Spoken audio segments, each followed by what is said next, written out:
Local municipalities are at risk of losing tens of millions in state funding supporting the infrastructure of New York's roads and bridges. Without those funds, officials say they'll have to make their own adjustments. Road repairs, they say, could take longer and come at a higher cost.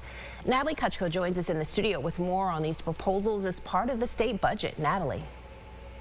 Yeah, Teresa, today we heard from those local officials, plenty of them. Governor Hochul has recommended cutting CHIPS aid by $60 million and state touring aid by another $40 million. That's a combined $100 million here that ultimately could be lost to treat roads and take care of highway repairs.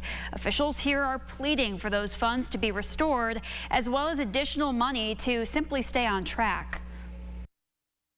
We're here, regrettably, because every year the executive budget seems to cut back on what you need.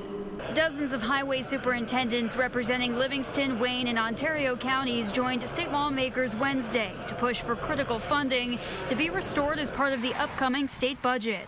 It's not the first time road crews have had to fight for this, and this time around it's $100 million at stake.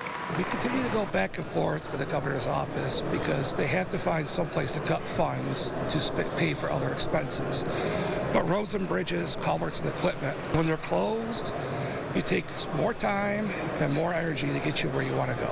As inflation rates continue to climb and with the ongoing struggle to recruit and retain workers, officials say it'll force them to go back to their towns and villages where budgets are already tight.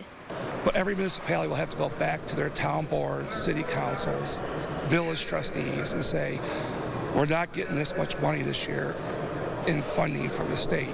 What are we going to cut? Or how are we going to balance the budget? And as a result, road projects could get delayed at a higher price. Record high inflation right now, the rates of record high inflation on highway construction materials have severely increased costs. And as a result, local governments are seeing a significant reduction in real dollars. Why? Because of inflation. I wish to God we didn't have to come here and do this every year. We shouldn't have to do this every year.